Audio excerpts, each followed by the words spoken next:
Bienvenidos a este video, el cual trata del sistema endocrino. El sistema endocrino lo podemos definir como el sistema encargado de coordinar actividades metabólicas en nuestro organismo, gracias al transporte de hormonas por todo el torrente sanguíneo con el fin de mantener una homeostasis casi constante en nuestro cuerpo. El sistema endocrino consiste o está formado por células endocrinas y glándulas, entre las cuales podemos mencionar la glándula hipófisis, la cual la podemos dividir en dos porciones, anterior y posterior. También podemos mencionar la glándula tiroides, la glándula suprarrenales y las glándulas paratiroides.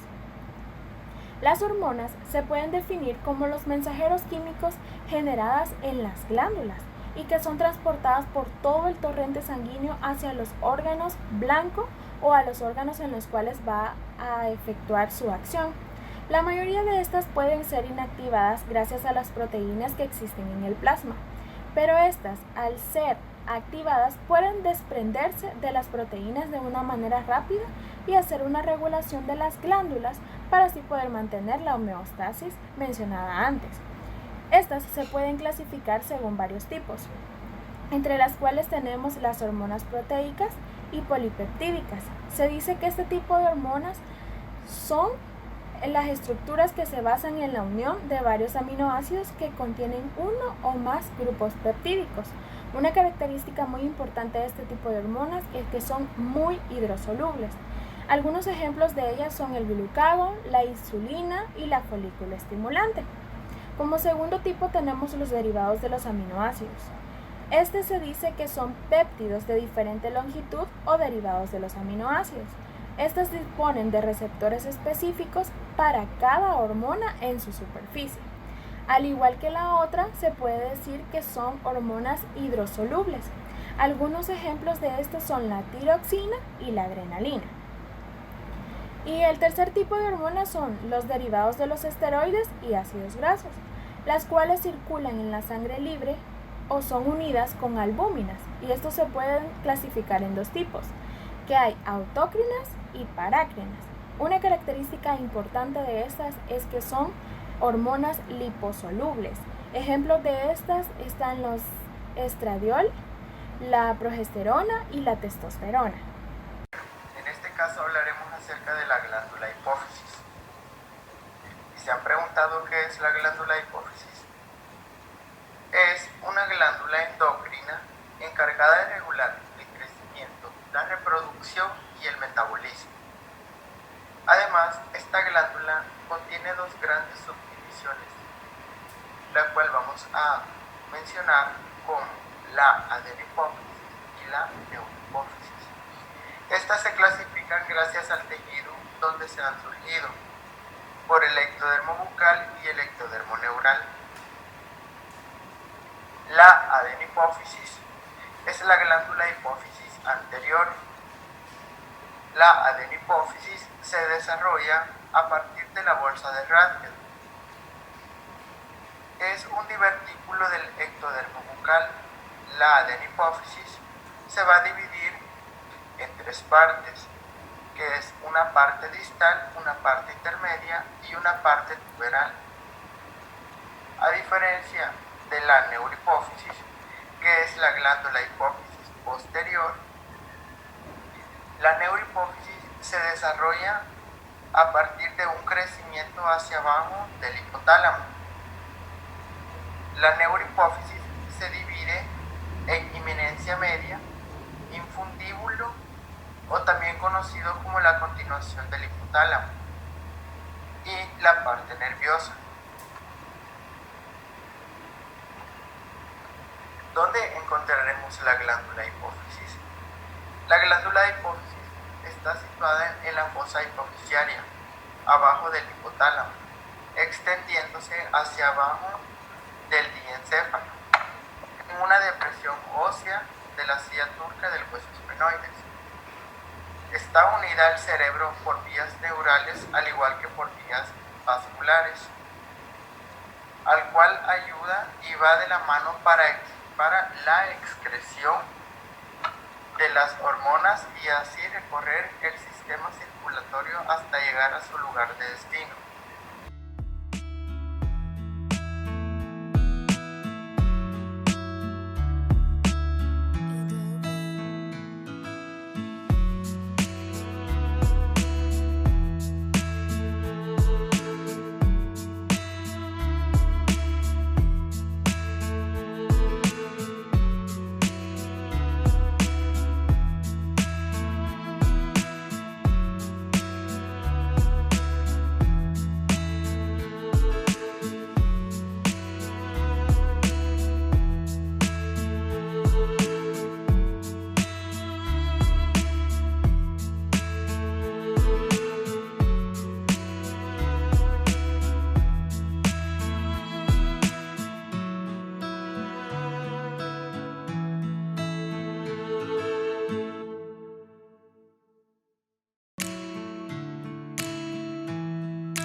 compañeros, en esta oportunidad hablaré sobre una glándula del sistema endocrino que todos conocemos como neurohipófisis, y podemos decir que la neurohipófisis es una glándula hipofisiaria posterior y esta se da por el crecimiento hacia abajo del hipotálamo. Esta se va a dividir en tres regiones, una que es la eminencia media, otra que es el infundíbulo, que es una continuación del hipotálamo, y una parte nerviosa, que es la parte más importante de esta glándula y de la que vamos a hablar ahora. La parte nerviosa va a recibir terminales de la vía hipotálamo hipoficiaria, y esta se dice que no es una glándula endocrina porque sus terminales distales axónicas de la vía hipotálamo hipoficiaria van a terminar en esta parte nerviosa de la glándula y van a almacenar sus productos neurosecretores, que son productos de los cuerpos celulares. Pero, ¿qué es una vía hipotálamo hipoficiaria neurosecretora? Esta no es nada más que un sistema de axones no mielinizados de células neurosecretoras, que sus cuerpos neuronales se encuentran en los núcleos supraópticos y paraventriculares del hipotálamo. Van a venir los axones de estas células y van a penetrar la glándula hipofisiaria posterior y van a formar la vía hipotálamo hipoficiaria. Y esta vía va a formar la mayor parte de la glándula hipofisiaria posterior. Pero también estas células van a ser encargadas de sintetizar dos hormonas importantes en ese sistema, una que es la vasopresina y otra que es la oxitocina. Estas hormonas peptídicas van a viajar por los axones celulares acompañadas de una proteína conocida o llamada neurofisina, y estas van a tener una función y un blanco específico. La función y el blanco específico de la vasopresina son los conductos colectores del riñón.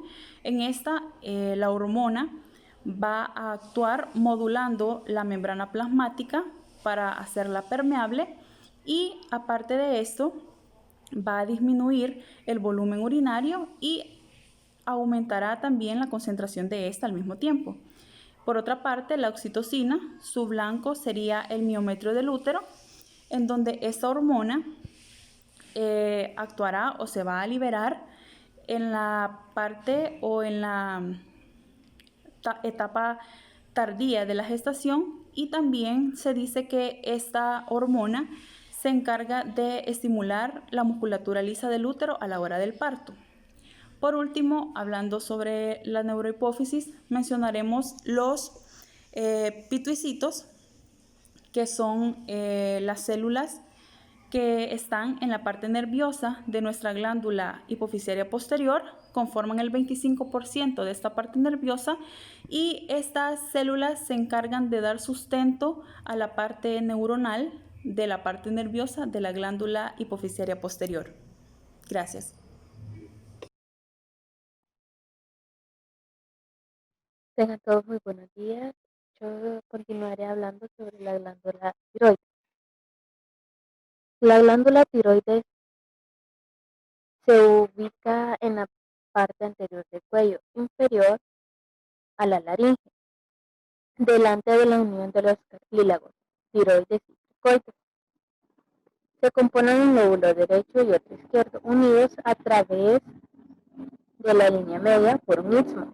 Secretan hormonas como tirosina y triiodotironina, o también llamadas T3 y T4, y la calcetonina. Las hormonas T3 y T4 estimulan el índice metabólico, mientras que la calcetonina ayuda a disminuir las concentraciones sanguíneas de calcio y facilita el almacenamiento de calcio en los huesos.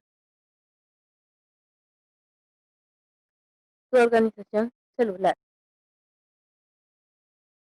Las glándulas endocrinas secretan sus sustancias dentro de las células parenquimatosas, mientras que la glándula tiroides va a almacenar sus sustancias en la luz del folículo, que varían de 0.2 a 0.9 milímetros de diámetro y se componen de un epitelio cúbico simple que rodea la cavidad por por lo general llena de coloides. El epitelio folicular está formado por dos tipos de células: las células principales foliculares y las células parafoliculares. Las células principales. Estas células tienen un núcleo redondo ovoide con dos nucleolos y citoplasma basófilo. Estas células también poseen múltiples lisosomas localizados en el plano apical, un mitocondrias en forma de bastón y un complejo de Golgi supranuclear. Además, también presenta vellosidades pequeñas en el coloide. Las hormonas parafoliculares. Las hormonas parafoliculares de tinción pálida se encuentran aisladas en racimos entre las células foliculares, pero no llegan a la folícula. Se constituyen el 0.1% del epitelio. Se componen de un núcleo redondo, un retículo endoplasmático moderado, mitocondrias alargadas y un complejo de Golgi desarrollado, y gránulos excretores densos y pequeños, que se localizan en el citoplasma basal. Con la vida debido a que la hormona paratiroidea es la que regula los niveles de calcio en la sangre. Se dicen que son 4 glándulas paratiroides y están situadas en la superficie posterior de la glándula tiroides, como se puede observar en la imagen. Las glándulas paratiroides se desarrollan a partir de la tercera y cuarta bolsa faríngea durante la embriogénesis. Las glándulas que se desarrollan a partir de la tercera bolsa faríngea van a descender junto al timo y se van a convertir en glándulas paratiroides inferiores. Y las glándulas paratiroides que se desarrollan a partir de la cuarta bolsa faríngea van a descender una corta distancia y se van a convertir en glándulas paratiroides superiores. La organización celular paratiroidea. El parénquima de las glándulas paratiroideas consta de dos tipos de células: las células principales y las células acidófilas u oxífilas. Las células principales son aquellas que sintetizan la hormona paratiroidea PTH.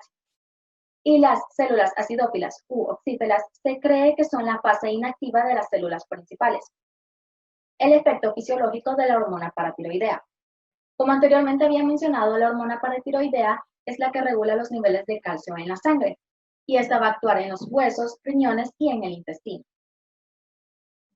En las correlaciones clínicas, vamos a mencionar el hiperparatiroidismo primario, hiperparatiroidismo secundario y el hipoparatiroidismo. El hiperparatiroidismo primario se produce por un tumor en una de las glándulas tiroides. Este se caracteriza por el aumento de calcio y la disminución de niveles de fosfato en la sangre, por la pérdida de mineral óseo, y en ocasiones pueden aparecer cálculos renales. El hiperparatiroidismo secundario puede desarrollarse en pacientes con raquitismo, ya que el calcio no puede ser absorbido por los intestinos y por esto se da la deficiencia de vitamina D. Y el hipoparatiroidismo se produce por una deficiencia en la secreción de la hormona paratiroidea, con frecuencia por lesiones de la glándula paratiroides durante la extirpación de la glándula tiroides. Glándulas suprarrenales. Las glándulas suprarrenales se hallan en los polos superiores de los riñones y están incluidas en tejido adiposo. Las glándulas suprarrenales derecha e izquierda no son iguales entre sí. Al contrario, la derecha es de forma piramidal y se encuentra directamente en la parte superior del riñón derecho, en tanto que la glándula suprarrenal izquierda tiene más forma decreciente y está situada a lo largo del borde interno del riñón izquierdo, desde el ilio hasta su polo superior. Las dos glándulas tienen alrededor de 1 centímetro de grosor, 2 centímetros de ancho en la punta y hasta 5 centímetros en la base. Ambas pesan 7 a 10 gramos cada una. El parénquima de la glándula se divide en dos regiones distintas desde los puntos de vista histológico y funcional. Una porción amarillenta externa que constituye alrededor del 80 al 90% del órgano, llamado corteza suprarrenal, y una interna pequeña y oscura que se le llama médula suprarrenal.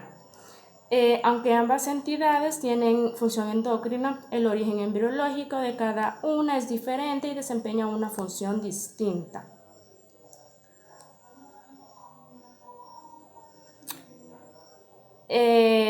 Las principales hormonas producidas por las glándulas suprarrenales humanas pertenecen a dos grupos diferentes con base a su estructura. Esas son las hormonas esteroides, que incluye glucocorticoides, mineralocorticoides y andrógenos, y por parte de las catecolaminas, que incluye la norepinefrina y la epinefrina. Irrigación de la glándula suprarrenal. Las glándulas suprarrenales tienen uno de los aportes sanguíneos más abundantes del cuerpo. Cada glándula suprarrenal recibe 3 arterias separadas que provienen de los órganos de 3 orígenes diferentes. La primera sería la arteria diafragmática inferior, de las cuales se origina la arteria suprarrenal superior. La segunda sería la aorta, de la que surge la arteria suprarrenales medias. Y la última, pero no menos importante, que sería las arterias renales, de las que provienen las arterias suprarrenales inferiores. Estas ramas pasan sobre la cápsula y penetran en ella y forman un plexo subcapsular. Del plexo surgen arterias corticales cortas que forman una red de capilares sinusoidales. La corteza suprarrenal se subdivide en 3 zonas que producen 3 clases de esteroides, que son la zona glomerular, la zona fasciculada y la zona reticular.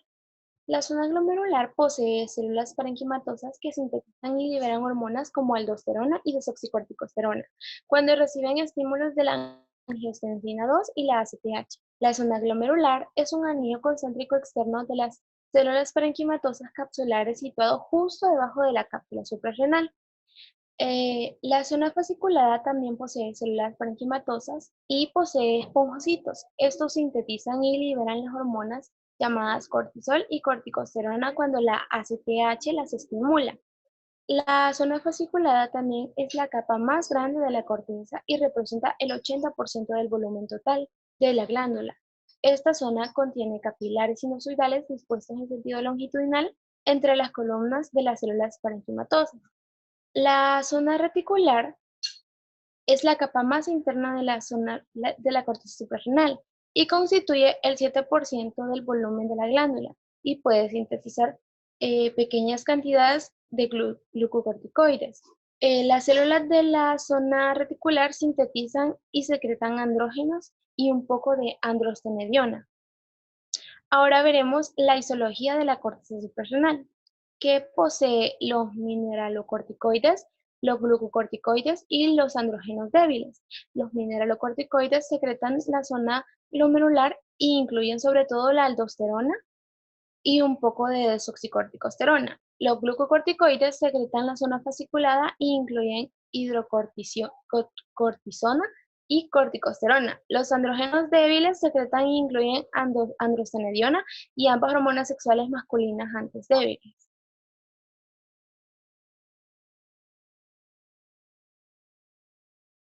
Buenos días, yo les voy a continuar hablando sobre lo que es la glándula pineal. La glándula pineal es una glándula endocrina que tiene tamaño de una lenteja. Esta presenta células cerebrales, los cuales son muy ricos en calcio y se ubican en el centro del cerebro. La glándula pineal cumple funciones biológicas como las del ciclo circadiano, también regula la melatonina y el crecimiento. La estructura de la glándula pineal es la siguiente. Esta posee 2 tipos de células, las cuales son células parenquimatosas y células intersticiales. Las células parenquimatosas, también llamados pinealocitos, son células grandes y claras, son basófilas, tienen un núcleo esférico y poseen prolongaciones. Como pueden observar en la imagen, también posee células intersticiales, las cuales son gliales. Estas poseen núcleos pequeños, son irregulares, van a ser heterocromáticos y sus prolongaciones van a ser citoplasmáticas, como pueden observar en la imagen. Gracias.